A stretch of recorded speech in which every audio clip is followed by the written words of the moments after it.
नमस्कार, मैं योगेश शर्मा। अफगानिस्तान की राजधानी काबुल पर तालिबान का कब्जा होने के बाद भारत समेत अधिकतर देशों में वहां से अपने दूतावास कर्मचारियों को बाहर निकालना शुरू कर दिया है। लेकिन केवल 3 ऐसे देश हैं जिनके दूतावास वहां अभी भी खुले हुए हैं। ये देश रूस, चीन और पाकिस्तान।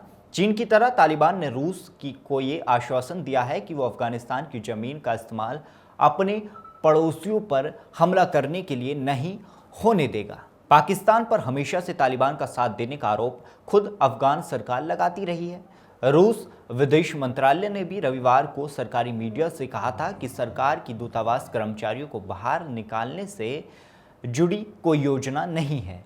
हालांकि उनसे ये भी कहा था कि वो अपने दूतावास के कुछ कर्मचारियों को वापस बुलाएगा। जहां मंगलवार को रूसी राजदूत दिमित्री जिरनोव तालिबान के नेताओं से मुलाकात करने वाले हैं। ऐसे में चीन और पाकिस्तान की तालिबान के साथ दोस्ती भारत के लिए इस वक्त चिंता का सबसे बड़ा सबब है।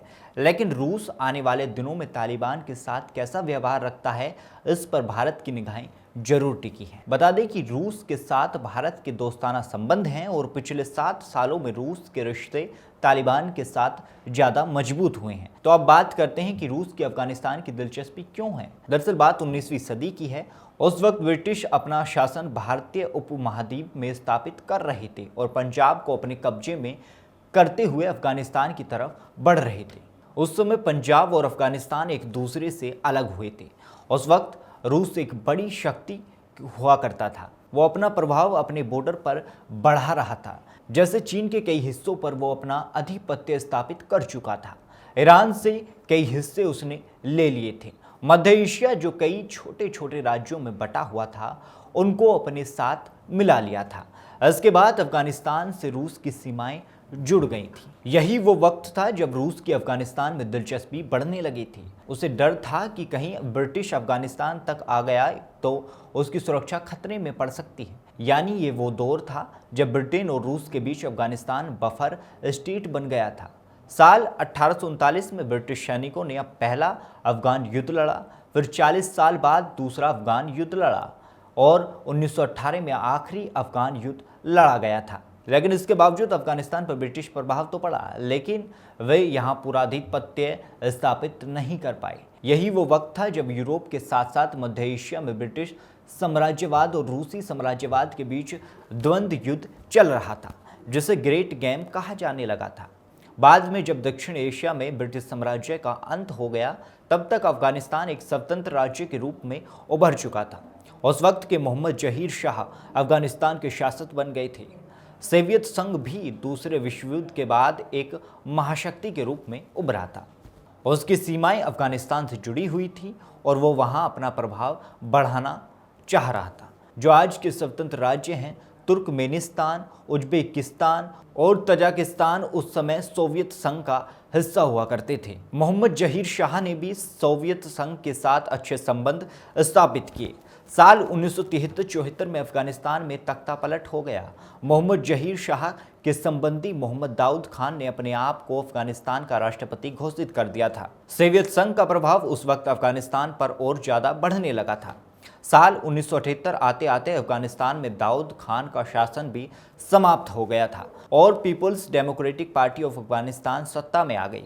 लेकिन उसका भी शासन बहुत स्थिर नहीं था। इसलिए एक साल बाद 1989 में सोवियत संघ ने अपनी फौज कम्युनिस्टों के समर्थन में वहां भेज दी।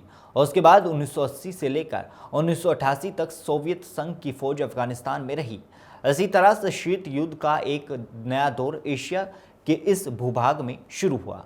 अमेरिका सोवियत संघ का विरोधी था। उसने सोवियत विरोधी अफगान गुटों मुजाहिदीन का समर्थन किया। इसमें अमेरिका को पाकिस्तान से भी मदद मिली। अमेरिका और पाकिस्तान के समर्थन में मुजाहिदीन ने सोवियत संघ के खिलाफ अपना युद्ध जारी रखा। साल 1985 में सोवियत संघ में राष्ट्रपति के तौर पर मिखाइल गोर्बाचोव शासन में आ चुके थे। अपनी नई विदेश नीति के तहत जो भी मसले उनके लिए नासूर बन चुके थे, उन्हें सुलझाने का प्रयास किया। अफगानिस्तान भी सोवियत संघ के लिए वैसा ही घाव बन चुका था। साल 1988 में गोर्बाचोव ने अफगानिस्तान से अपनी फौज वापस बुलाने का निर्णय कर लिया था। फरवरी 1989 में सोवियत संघ की फौज अफगानिस्तान से वापस चली गई, लेकिन अगले 3-4 साल तक अफगानिस्तान में कम्युनिस्ट शासन बना रहा। साल 1992 में नजीबुल्लाह की सरकार गिर गई और मुजाहिदीन ने काबुल पर कब्जा कर और लिया, लेकिन मुजाहिदीन कई धड़ों में बटे हुए थे। इनका आपस में एक मत नहीं था। इनमें से एक नई शक्ति उभरी जो पाकिस्तान घोषित मानी जाती थी, जिसे तालिबान कहा गया। यहीं से उनका जन्म हुआ। साल 1996-2001 तक अफगानिस्तान में तालिबान का शासन रहा। तो अब बात करेंगे रूस और तालिबान के रिश्तों में आई खटास की। बता दें कि रूस पहले तालिबान शासन को लेकर बहुत आशंकित हुआ करता था। रूस के चेचन्या प्रांत में पृथकतावाद और आतंकवाद था। तालिबान ने चेचन्या के चरमपंथी गुटों को मान्यता दे दी थी। इसी वजह से रूस अपनी संप्रभुता के लिए उसे बहुत बड़ा खतरा मानता था। इतना ही नहीं, तालिबान ने मध्य एशिया के दूसरे छोटे देशों जैसे उज्बेकिस्तान और तजिकिस्तान के चरमपंथी गुटों को भी अपना समर्थन दिया, ताकि पड़ोस के देशों में उसी तरह की ताकतों का दबदबा बना रहे। दोनों ही तरह से तालिबान रूस के लिए खतरे का सबब था। इसी वजह से अमेरिका पर 9/11 का आक्रमण जब हुआ, तब रूसी राष्ट्रपति ने सबसे पहले अमेरिकी राष्ट्रपति जॉर्ज बुश को फोन कर अपना समर्थन उन्हें दिया। अफगानिस्तान पर अमेरिका ने आतंकवाद के विरुद्ध जो युद्ध की घोषणा की थी, उसमें रूस ने अमेरिका का साथ दिया। एक समय ऐसा भी आया जब अमेरिकी फौज को सामान पहुंचाने के लिए रूसी रास्ते का प्रयोग किया गया था। तालिबान के खिलाफ रूस का ये सहायक अभियान करीब साल 2014 तक चला। अब बात करेंगे रूस और तालिबान के रिश्तों में कम हुई दूरियों की। वर्ष 2014 में रूस ने क्राइमिया को अपने में मिला लिया। इसके पहले क्राइमिया यूक्रेन का हिस्सा हुआ करता था। इसके बाद पूर्वी यूक्रेन में गृह युद्ध आरंभ हुआ। इस वजह से अमेरिका और यूरोप के देशों ने रूस पर आर्थिक प्रतिबंध लगा दिए। अमेरिका और रूस के संबंधों में पहले से दरार थी, लेकिन 2014 में वो ऐतिहासिक रूप से निम्नतम स्तर पर चली गई थी। यही वो वक्त था जब रूस ने पहली बार तालिबान के लिए दरवाजा खोला।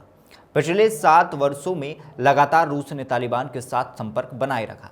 ये संबंध आधिकारिक नहीं थे, लेकिन धीरे धीरे ये संबंध सेमी ऑफिशियल जरूर बन गए हैं। इसी साल जनवरी में तालिबान का आधिकारिक प्रतिनिधिमंडल मॉस्को भी गया था। दूसरी तरफ साल 2014 के बाद से ही रूस, चीन भी अंतर्राष्ट्रीय मुद्दों पर मंचों पर ज्यादा करीब आ गए हैं। इस समय भी दोनों देश अफगानिस्तान पर अपने अपने पोजीशन को ऑर्डिनेट कर रहे हैं। अफगानिस्तान में रूस का कोई खास निवेश नहीं है। भविष्य में रूस जरूर इस दिशा में अपना आर्थिक दखल बढ़ाने के विषय में सोच सकता है। फिलहाल रूस की अफगानिस्तान में भू राजनीतिक दिलचस्पी ज़्यादा है। तालिबान के साथ रूस की अभी की नज़दीकी के 2 महत्वपूर्ण कारण हैं। रूस चाहता है कि तालिबान उसके यहाँ और मध्य एशिया में पृथकतावादियों और आतंकवादियों को समर्थन ना दे। इसके अलावा चीन की तरह ही रूस भी चाहता है कि अमेरिका का प्रभुत्व एशिया के इस हिस्से में ना बढ़े। हालांकि औपचारिक रूप से रूस ने तालिबान को अफगानिस्तान में अभी मान्यता नहीं दी है, लेकिन इतना जरूर कहा है कि अशरफ गनी सरकार के मुकाबले तालिबान अफगानिस्तान को ज़्यादा स्थायित्व दे सकता है या दे रहा है। दूसरी तरफ तालिबान के सैनिक काबुल में रूसी दूतावास की सुरक्षा में लग गए हैं, लेकिन ये भी सच है कि रूस हड़बड़ी में तालिबान को मान्यता नहीं देना चाहता है। फिलहाल रूस को नहीं मालूम कि तालिबान ने जो भी वादा रूस से किया है उसे निभाएगा या नहीं। रूस अपनी अंतर्राष्ट्रीय छवि को लेकर भी थोड़ा सतर्क है। अगर इन दोनों मुद्दों पर तालिबान की तरफ से रूस आश्वस्त हो जाता है तो हो सकता है कि वो तालिबान को आधिकारिक तौर पर मान्यता दे भी दे। अंतर्राष्ट्रीय स्तर पर तालिबान को लेकर चिंता जताई जा रही है कि उनके राज्य में अफगान लोगों के मानवाधिकार सुरक्षित नहीं होंगे, खास तौर पर महिलाओं के। लेकिन मानवाधिकार के मुद्दों पर रूस अमेरिका और यूरोप के देशों के साथ नहीं रहा है। रूस मानता है कि मानवाधिकार के नाम पर किसी भी देश के आंतरिक मामलों में हस्तक्षेप अस्वीकार्य है। वहीं भारत तालिबान के बीच रूस मॉडरेटर का रोल अदा कर सकता है, ताकि दोनों के बीच शंका वाली स्थिति खत्म होकर बातचीत की शुरुआत हो सके। ऐसा इसलिए क्योंकि रूस कभी नहीं चाहेगा कि भारत अफगानिस्तान के मुद्दे पर पूरी तरह से अमेरिका के खेमे में चला जाए। पिछले दिनों जब अमेरिका फौज अफगानिस्तान से निकल रही थी और एक समझौते की कोशिश अलग अलग स्तर पर चल रही थी, उस समय कई मौकों पर रूस ने तालिबान से मुलाकात की, जिसमें भारत को दावत नहीं दी गई। इसी साल मार्च के महीने में अफगानिस्तान में शांति वार्ता को लेकर रूस ने एक कॉन्फ्रेंस का आयोजन किया था। इसमें अमेरिका, पाकिस्तान और चीन को आमंत्रित किया गया था, लेकिन भारत को नहीं बुलाया गया था। हालांकि जुलाई आते आते रूस के बदलाव में थोड़ा बदलाव भी देखने को मिला था। इसके पीछे पाकिस्तान और रूस के अच्छे होते रिश्ते एक वजह है, लेकिन रूस ये भी नहीं चाहता कि भारत के साथ उसके रिश्ते बिगड़े। ऐसे में बनते बिगड़ते रिश्तों के बीच फिलहाल ये सब अभी संभावनाएं हैं। फिलहाल इस खबर में इतना ही। आप देखते रहिए हिंद भारत न्यूज। देश और दुनिया की तमाम खबरों के लिए देखते रहे हमारा channel Hind Bharat. Like, share and subscribe करना ना भूलें।